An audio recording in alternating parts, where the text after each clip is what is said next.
I got along great with Nene.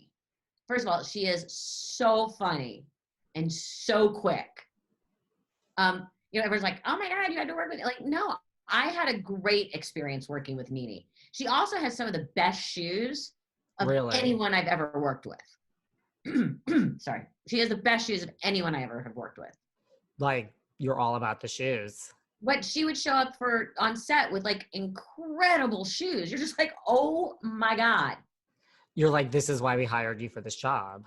Yeah. And that's why you're sitting on the end so everyone can see your shoes.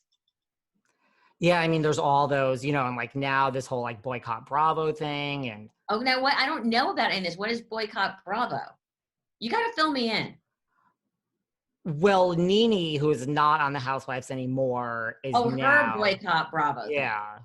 I thought it was a bigger thing. No. Is it legit? Are people really boycotting?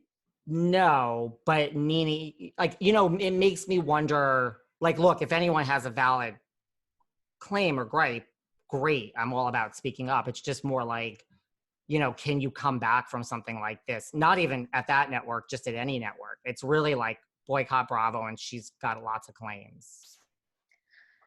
A lot of people have been coming out with a lot of different toxic workplace claims.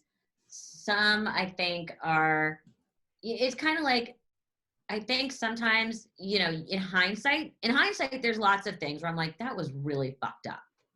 But, I don't feel like I can retroactively make complaints. If I made complaints in the time, then I think it's okay. But, if you're in a toxic work environment, especially when there's race involved, that's a whole different ball of wax. And it's a completely different way of looking at things. I think we've all learned, or at least I have during the last year, I really have a much better grip on what microaggressions are and why people feel like they can't speak up, especially in different communities. I have a much better appreciation and level of sensitivity towards that, and why, and how someone could feel that way legitimately.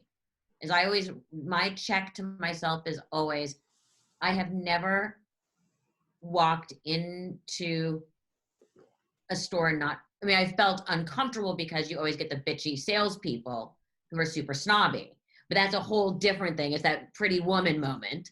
Right. But have you ever walked in somewhere and felt like you were being watched? Not watched, no. And it's something we have to understand that we'll never understand it. Right. And be aware of what it must feel like. Right. And that's something I had to really, I think that's one of the things like everybody had to learn, that we don't get it.